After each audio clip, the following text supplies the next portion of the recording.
I am here for First Things First, my newsletter with my guest, Ashley McKinless. Ashley joins us from America, the Jesuit Review. She is the executive editor there. She's also the host, along with Zach Davis, of the Jesuitical podcast. And I know Ashley from the University of Virginia, where we were both students. All these years later, thank you so much, Ashley, for joining us. I'm so happy to be here. Thank you for inviting me. Oh, the pleasure is all mine. So Ashley is actually coming to us right now from Rome. She's in Rome for the conclave to elect the Pope. So Ashley, can you just kind of give us a sense of what it feels like to be in Rome at this very historic moment when they're electing a new Pope, and also just like give us a little background maybe on what the conclave actually is? Yeah, of course. So right now the feeling in Rome is a bit weird because we lost a pope, and for Catholics, that's like losing. It's a combination of losing a relative and a political leader and a celebrity and all these things at once. And Pope Francis was very beloved. So we just had the funeral for him on Saturday, and we're still officially in a 9-day period of mourning for him. And so, there's a very somber atmosphere on one hand, but then, things are starting to move into the next stage. The cardinals, which is the name we give to the people who elect the next pope, they're currently meeting. They're getting together in behind closed door meetings to get to know each other, because these are people from all over the world, every continent, and many of them have not met, and they are going to have to make this, really historic decision together. So they want to start to get to know each other, and start to think about what the church and the world needs in the next leader of the Catholic Church. So those meetings are happening. We're slowly getting leaks to the media about the politicking that's going on. So next to this very somber mourning period, we're starting to see more of the the politicking that will lead to the next pope. So that happens on May 7th. So being here in Rome, we're trying to learn as much as we can as journalists about what's happening in those conversations. What kind of the candidates that are starting to rise in the ranks about or for who might be the next pope. Just to go back quickly to what you were saying, that Pope Mhm. Francis was very beloved. I also got the sense that, when we say he's beloved, how beloved was he as far as like the hierarchy liking him versus the average Joe versus the average Catholic? Because my sense is he may have been more popular with some groups of people than others. He seemed like a known liberal voice, and it seems like he wasn't popular with certain segments of people. Yeah, so that's it. It is complicated. So I'll start with among the average Catholic, he was very popular. Even his loudest critics often came from the United States, but throughout his papacy, we do take approval rating polls of the Pope, and he was always in the 80% approval Wow. rating, which a president in the U.S. would kill to have that sort of approval. So average Catholics in the U.S. loved him, but even more, and he was the first pope from the Western Hemisphere, from the global South. He understood the developing world. He understood real poverty, and he really emphasized that in his papacy and made a point of traveling to be with the people who were living under those circumstances at the margins, in poorer countries. And so I think, especially there, he was really a beloved pope. In terms of what we call the Catholic hierarchy, I think the vast majority of bishops and cardinals did like him and approved of the direction he was taking the church in. That said, he was a different kind of pope. He was disruptive. He was not traditional. He didn't stick to any semblance of a script. He would talk off the cuff, and not always kind of telegraph where he was going. And so that was destabilizing for an institution that is used to moving slowly, and not speaking to the press that much without, writing out exactly what you're going to say. So I think that threw some people off, who wanted, more clarity, more stability. And so you did see under his papacy some outspoken critics among cardinals, which was different because usually, cardinals, they report to the Pope. um, and so it was different to see, for example, Cardinal Raymond Burke he's an American cardinal who Pope Francis kind of removed from his prominent role at the Vatican. And you saw someone like him publicly criticizing him in the media for some of the changes he made, in terms of, I don't think liberal is the right term, but kind of putting mercy and practical application of church teaching, in front of the most clear articulation of that teaching, or just repeatedly beating people over the head with it who maybe don't agree with it or weren't living by it. So you did see that. And I think one of the reasons you saw it so much is because Pope Francis tolerated it. He made a point of saying, I would rather you criticize me to my face than talk behind my back. And so people took him at his word and did criticize him. So it's interesting that he had a very different relationship with these cardinals than even also the average priest or bishop or just regular Catholic or non-Catholic person. Um, I think it's not so clear what the Pope's job is, but insofar as there is like a clear job description for the Pope, how much of that job is managing these cardinals, because they're almost like part of a very different system in a way. Like he's their head, but they seem like they have a very like old school way of doing things, and the Pope was a disruptor of that.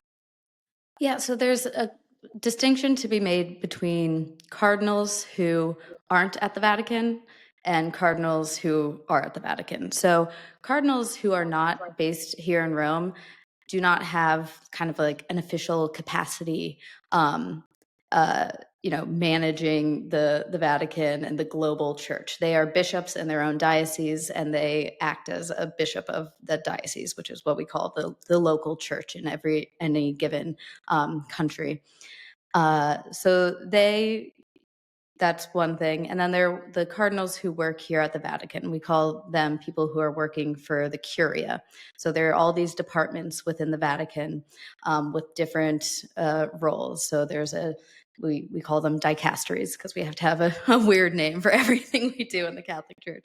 So there are different dicasteries. So one is the one in charge of choosing bishops. The other one is in charge of evangelization. The other one is like in charge of ensuring doctrine, so that that we maintain the doctrine of our faith.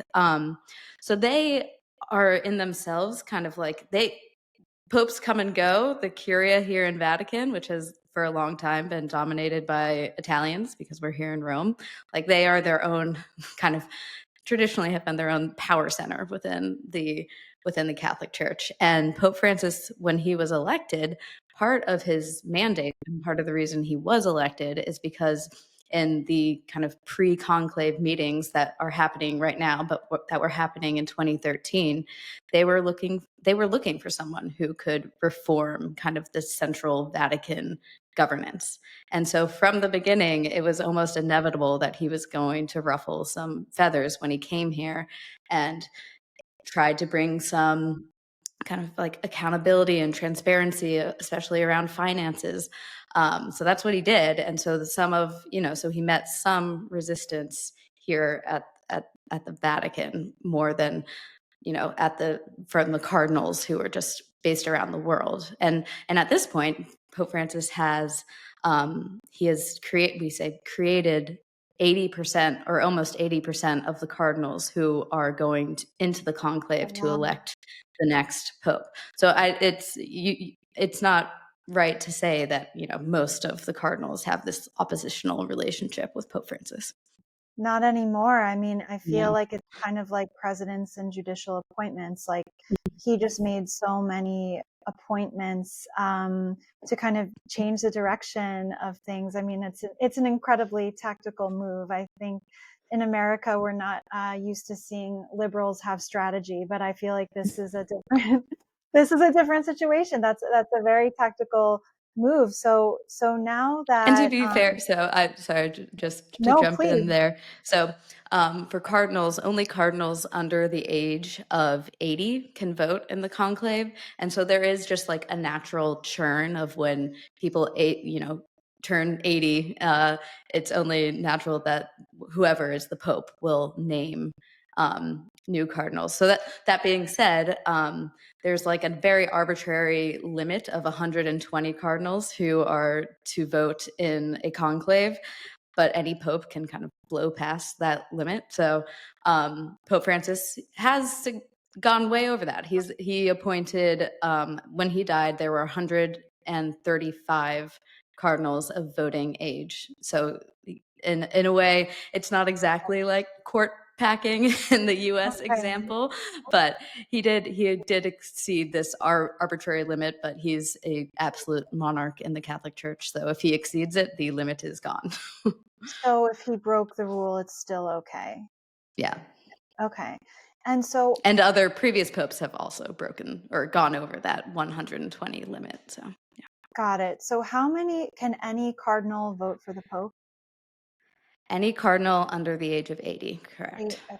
And so in And this then, conclave, there will be 133. There are 135 under the age of 80, but 2 of them are in too poor of health to come to Rome. So they will not be voting. okay. And then how is the winner decided? It is a very elaborate system. So on the evening of May 7th, the cardinals will go into the Sistine Chapel. This is a very famous, you've probably seen pictures of it. They are then locked in the Sistine Chapel until they have elected a new pope. So they'll have one vote on the evening of May 7th. And the way that the voting works is, the cardinals have a little piece of paper, they write their name, they go up, they put it in a urn basically, and then there are many checks and balances to make sure that no one is messing with the system. So I think over 4 people will like count, recount, look at the names, make sure there's the right number, that sort of thing. And to win, the Pope needs a 2/3 majority. So, Wow. they do every day. They're in conclave. They do 2 votes in the morning, 2 votes in the afternoon. They will then release the smoke to indicate how those morning and afternoon votes have gone. So if they have their 2 votes in the morning, they do not reach a 2/3 majority, then black smoke goes out of the Sistine Chapel. Once they finally reach a 2/3 majority, that's when you see the white smoke and we have a new pope. Though Wow. I will say the Pope has to accept. Once they get to the 2/3 majority, the Pope or the person that they have voted for can refuse it. I don't think that's ever happened. Well, maybe it happens. We don't know. There's a lot of secrecy about what happens in there. But yeah, so the Pope accepts and then comes out onto the balcony in St. Peter's Square and greets the crowds. Great. So is there a front runner right now? Like what's the 411? Who's looking like a likely successor? Yeah, so if you are reading the Catholic press or really even the secular press, you might have seen this term papabile, which is basically Italian for popable, someone who Mm. is looking like they could be the Pope. So a lot of journalists and outlets will come out with their list of papabile.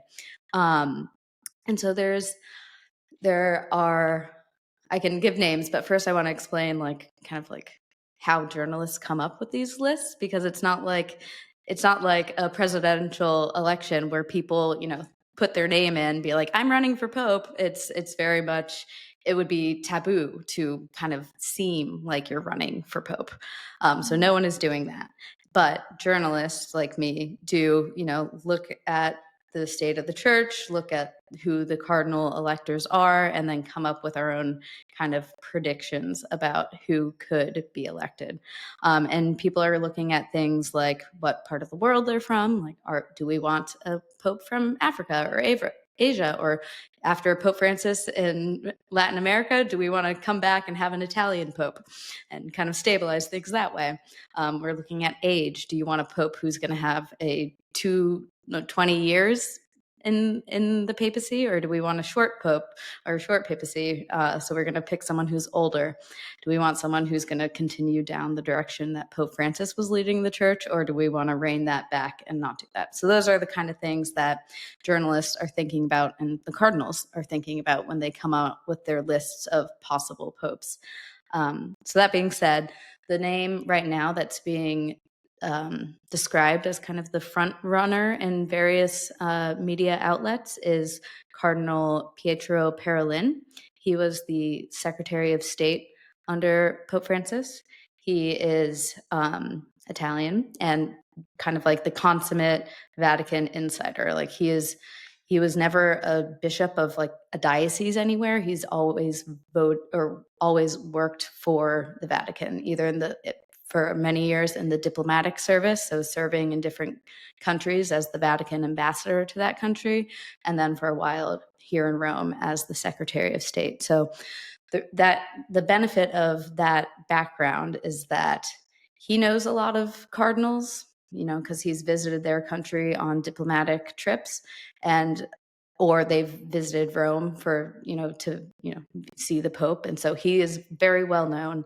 People know him. He knows other cardinals, and he's kind of seen as someone who was, working with Pope Francis. So in a sense, some continuity with Pope Francis, but also someone who, unlike Pope Francis, very diplomatic, very scripted, would be a moderating kind of force after the what we call the Pope of Surprises, which was Francis. The Pope of Surprises. I feel like the assumption is that Pope Francis, like he definitely was full of surprises. Watching from the outside, it was always interesting to see what headline he was making at whatever time he was in the news. But at the end of the day, doctrinally, wasn't he pretty much a hardliner in the end? Like he didn't really change Catholic doctrine, right? Yeah, that's true.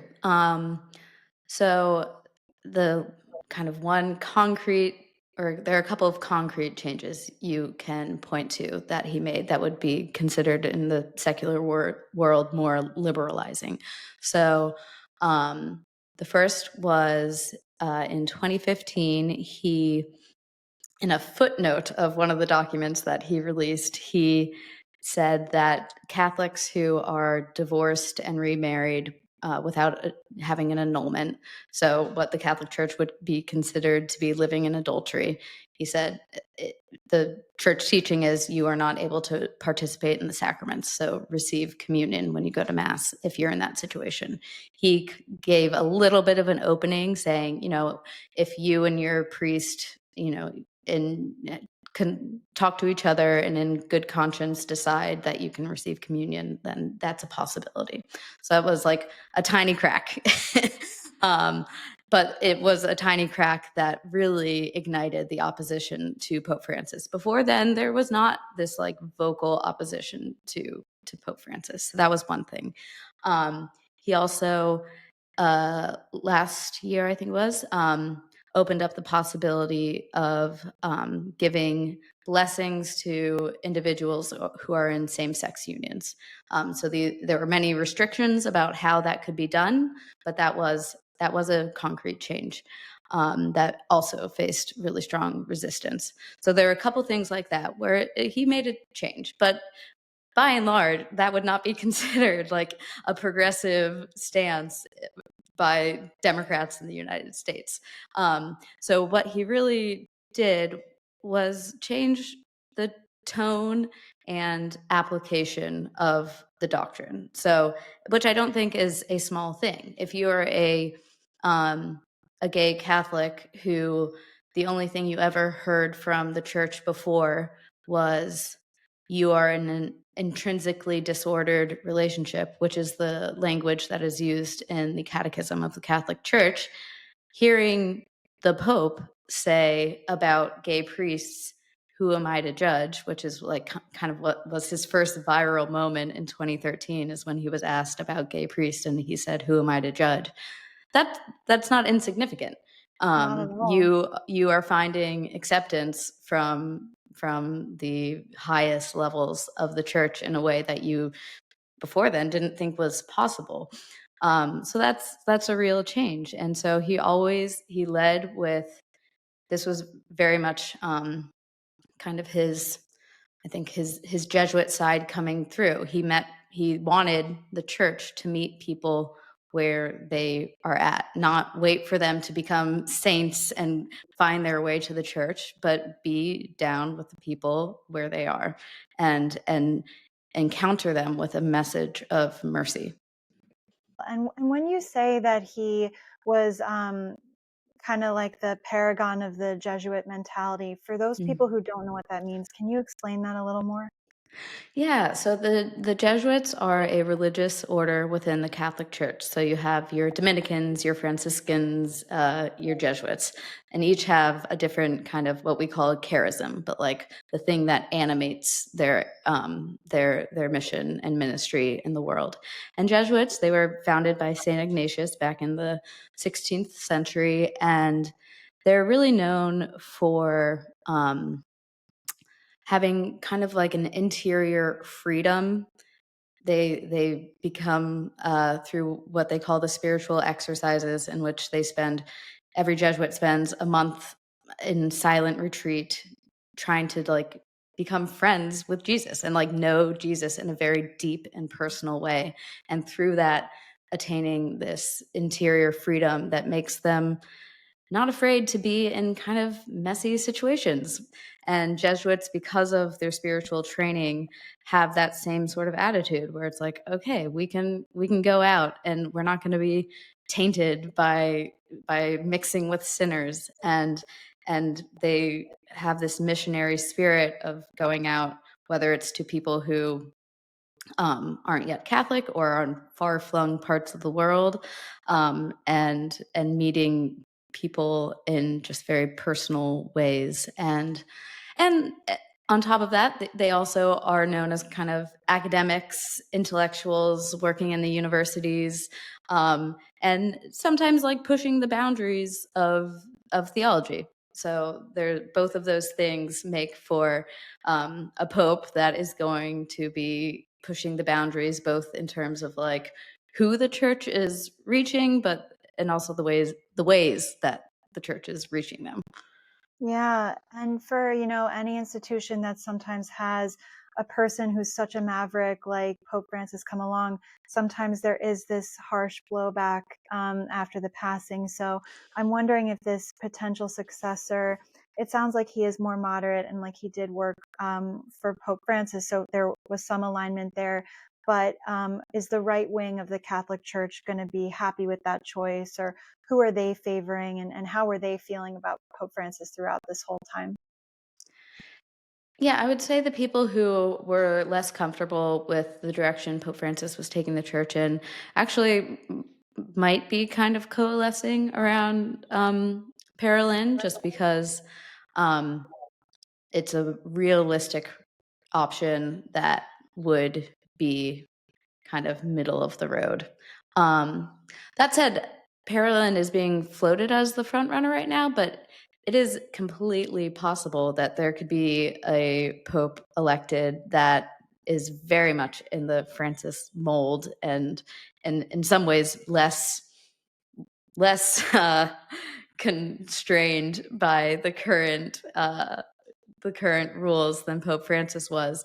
Um, Oh, so, because like I said, the 80%, almost 80% of the cardinals, so that means 80% of the people who are likely to be elected and 80% of the people making the votes were people chosen by Francis because of not, he had two of his criteria in choosing cardinals were going to places that were underrepresented in the church. So bringing the Catholics who were on the peripheries of the church, whether that's because they're in um, Catholic minority countries or because they were places that have poverty or conflict, bringing those people in. So he brought a lot of those people in, and he also looked for people who were pastors at heart. So people who wanted to be his famous phrase was, he wants pastors who smell like the sheep.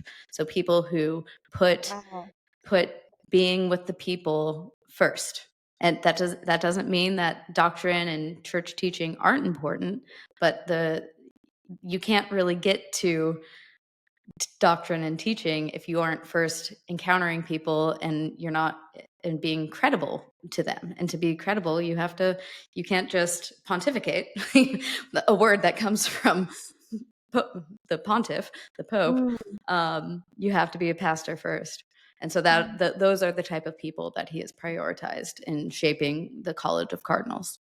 Wow. And I mean, coming from the outside and watching him during his papacy, I was always very impressed that, he wasn't a limousine liberal. He really did walk the walk. For those who don't know, he lived his entire papacy in the guest house of, I guess, the papal headquarters. Was that where he was living? Yeah, so most popes before him lived in what was called the Apostolic Palace. So it was a palace, and he lived in the guest house where, when he came to the conclave in which he was elected, this is where the cardinals would stay. It's basically like a hotel. It's within the Vatican city limits, but it's modest. And from the day he was elected and came out onto the balcony, he just wore a simple white cassock, and the cross that he had as Archbishop of Buenos Aires, whereas previous popes, have pretty elaborate red cape, fur, fancy shoes, that sort of thing. And so, yeah, from the very beginning, he wanted to kind of strip some of the more elaborate trappings of the papacy. And so one question that a lot of us conclave watchers are asking is, can the next pope go back to that? Like, is it, and what does it mean if, the next, whoever is elected comes out, and if they are going back to the red cape and fur, or following his example of being just in a very simple dress? There are several interesting paradoxes, I think, with Pope Francis, but one is that he did really walk the walk of the simplicity, the humility, the rejection of some of this like extravagance that the Vatican is known for. But at the same time, if you look at the long run of his career, this man seems to have been incredibly ambitious. Like, he comes across as kind of, either he was just a really natural leader and kept getting promoted up in the church hierarchy, or he was like a gunner and was like always eyeing being Pope. What do you think was going on in the interior world of the Pope? I honestly think it's the latter. I do not think he was like looking for higher office. Jesuits, when you join the Jesuits, you do it because you want to be serving people. And so no one who is actually explicitly, when you become a Jesuit, there's, you kind of promise not to seek higher office. This is the same for the Franciscans and that sort of thing. So you don't see a lot of bishops who are Jesuits. That's starting to change under Pope Francis, just because, he likes his fellow Jesuits.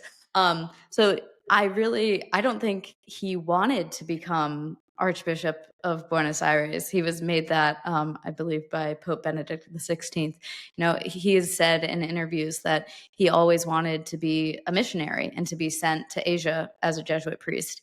And then, just the way things happened during his time as a Jesuit priest in Argentina, he was elevated, and he was made head of the Jesuits in Argentina, and then made Archbishop in Buenos Aires. So I don't think it was something he was seeking. And actually, we've learned that in the conclave in 2005 that elected Pope Benedict the 16th,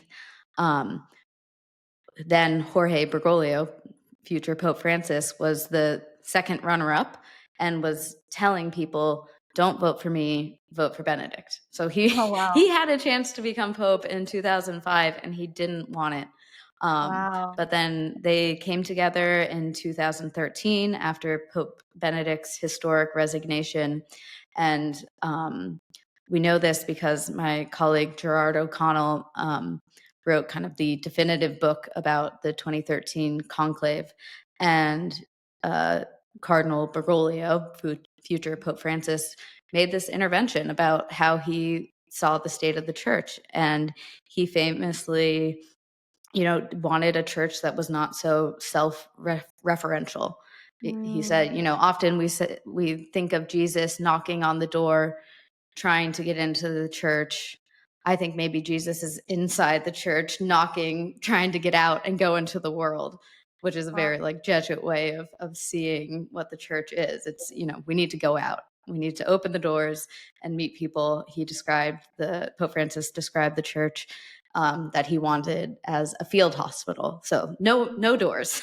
We are in the business of helping hurt people wherever they are, however they come to us. But I think like any other leader, any other person, I think it is complex. I mean, if you look at his handling of the sex abuse scandals in the church, I think that's a major blight on his legacy. And I think it's worth exploring how selective Pope Francis's clemency and mercy could often be. Like there were certain priest offenders that he almost seemed to see them more as like mentally ill than as predators or criminals. And he referred to one as having a relapse when he allowed him to keep working. And then this man kept attacking children. So I'm wondering if you can speak to that aspect of Pope Francis's legacy also.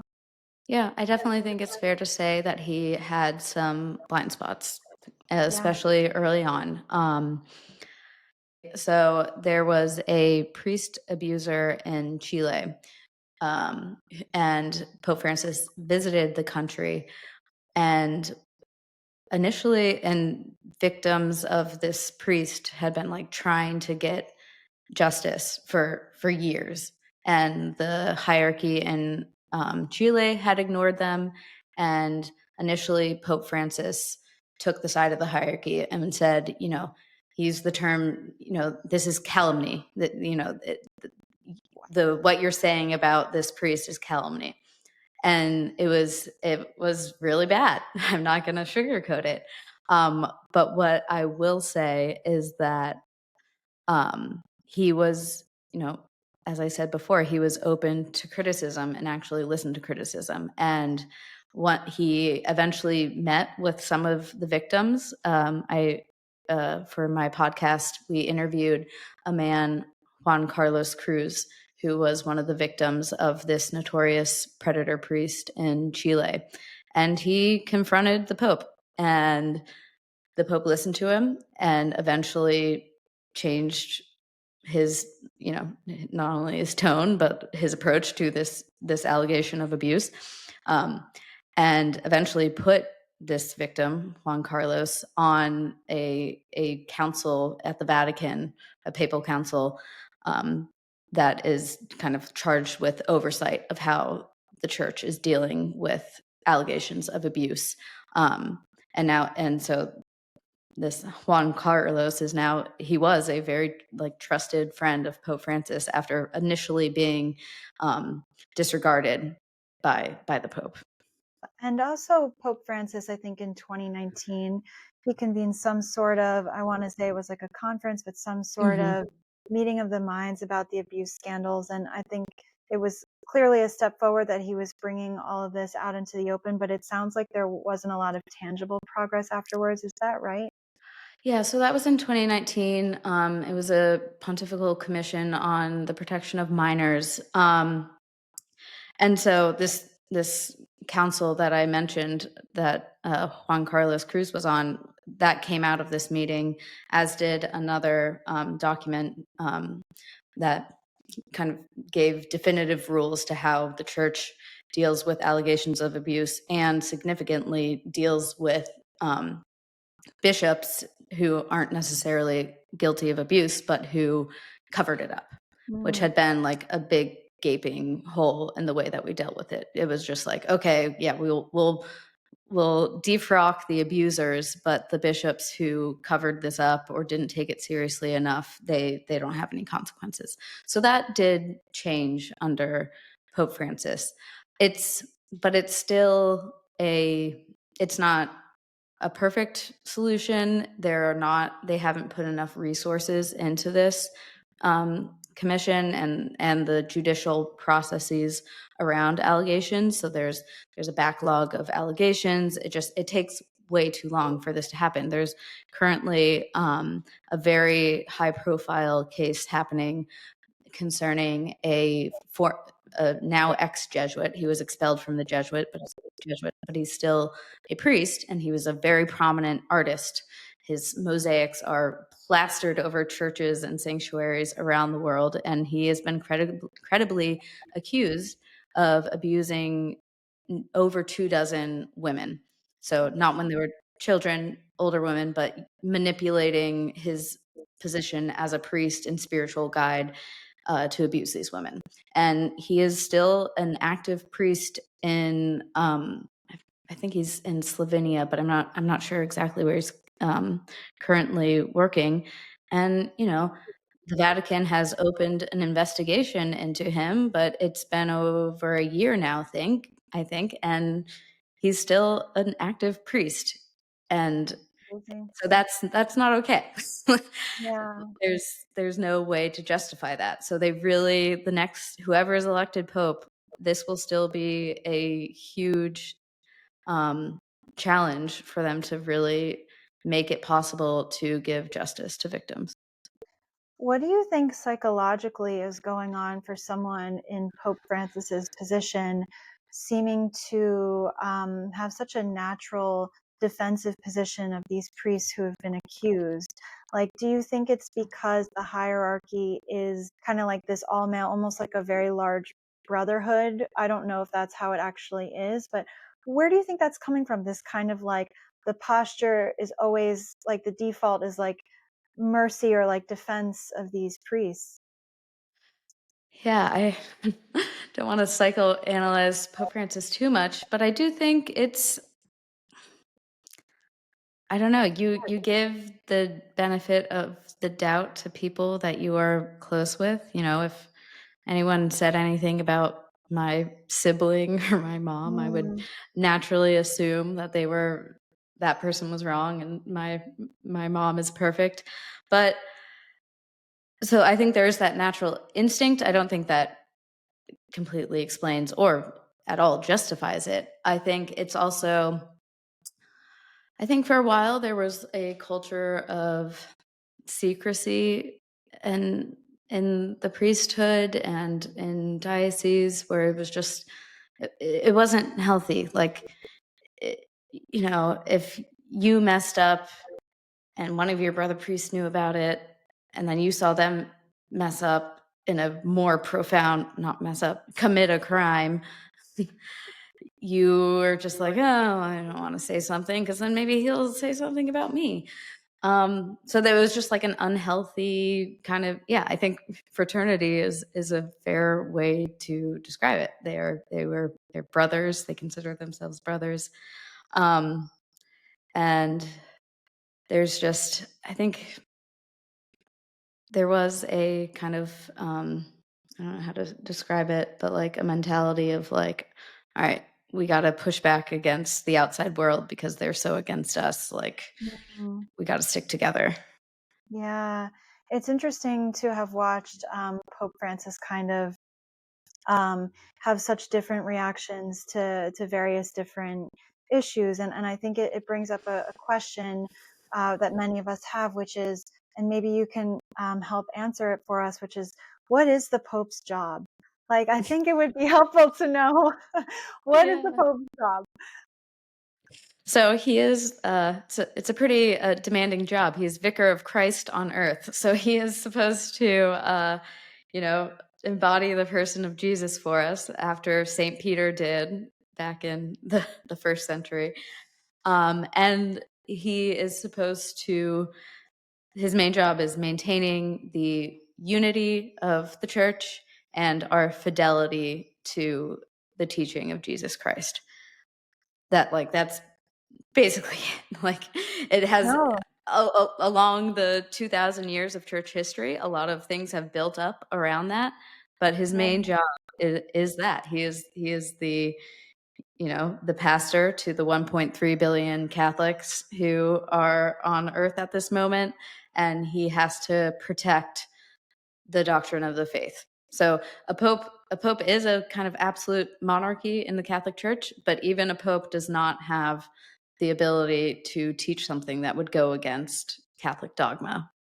Got it. Because Pope Francis was very political. I mean, he was outspoken on the Israel-Gaza war. He had made before his death a number of comments about Russia's invasion of Ukraine and various other conflicts around the world.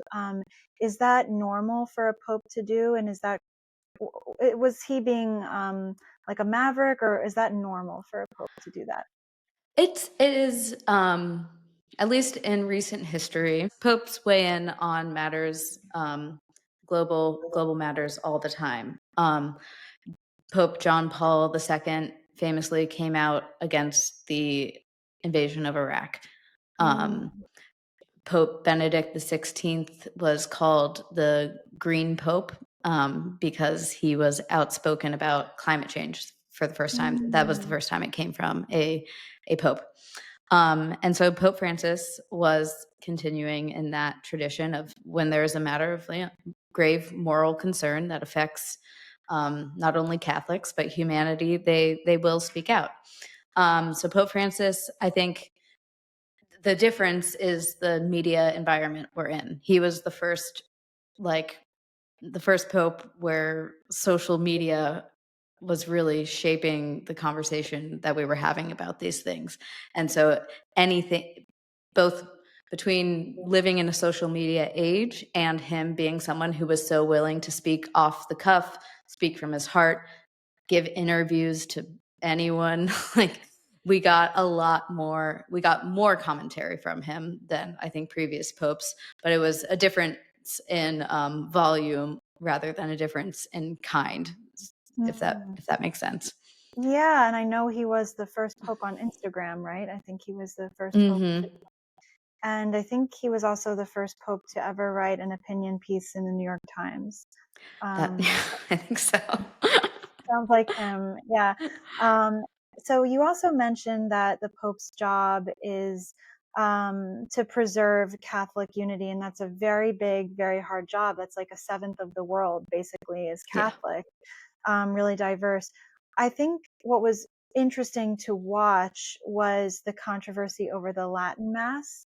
Um, where did he stand on that? And can you explain to people watching why the Latin Mass means so much and is so important? Yeah, definitely. So when we refer to the Latin Mass, this is the liturgy that existed before the Second Vatican Council, which was a major gathering of the Catholic Church that happened in the 1960s and really revolutionized a lot of things, including our relationship with the Jewish people. It was at the Second Vatican Council where the Church said definitively, we don't blame Jewish people for the death of Jesus Christ, which was an important thing to do. And along with other changes, one of them was changing the Mass from being in Latin to being in the vernacular. So it used to be that everywhere the Mass was celebrated throughout the world, it was in Latin. The priest was facing away from the people, and there was very little involvement of the laity, the people who aren't the priest, in the Mass.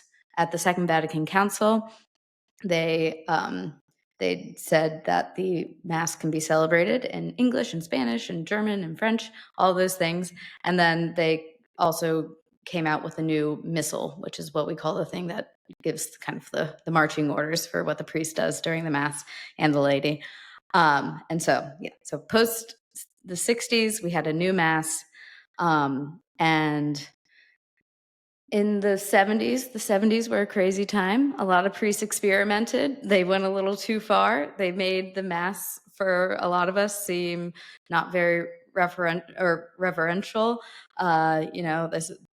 Catholics joke, or not so joke about the introduction of guitars and felt banners and that sort of thing. So that happened right after the council, but we kind of reached a more middle ground between like the very high solemn old mass and then the what we call the new rite. For a while, there were restrictions on saying the old mass. Pope Benedict lifted some of those restrictions, and some more traditionally minded Catholics started flocking to this old version of the Catholic Mass.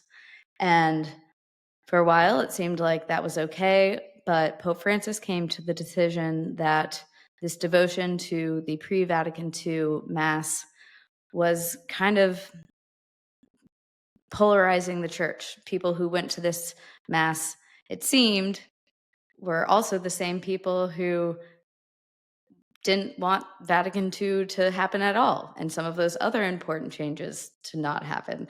So he made the decision to make it much harder for that old pre-Vatican II Mass to be said. And this is something where I personally, just speaking for myself, don't really agree with the way he went about this. I think there are a lot of very vocal critics of Pope Francis and of the Second Vatican Council who also like the Latin Mass. I think the vast majority of people who like the Latin Mass like it because we live in a world where there's an insane amount of change all of the time, and there seems to be kind of this moral relativity and just like, what do we believe anymore? So going back to something that is, centuries old, was the universal way that Catholics celebrated the Eucharist for many, many centuries. I understand the instinct to turn to something like that and to find comfort and a connection to the divine in that old liturgy. And so when Pope Francis kind of suppressed it, there was a big backlash. It's still possible to go to Latin masses, but it's a bit harder. And it's also interesting because the Latin Mass, I think, further separates the church hierarchy from the laity. And part of Pope Francis's legacy, from what I understand, was really trying to increase the visibility and the feelings among laity, like they really had a stake in the Catholic Church. So I think that is like a factor in this. It further kind of puts priests in a different place than everybody else. Yeah, no, 100%. I think people see Pope Francis as this very progressive voice. And I think what you said is really right. Like he changed the tone of things.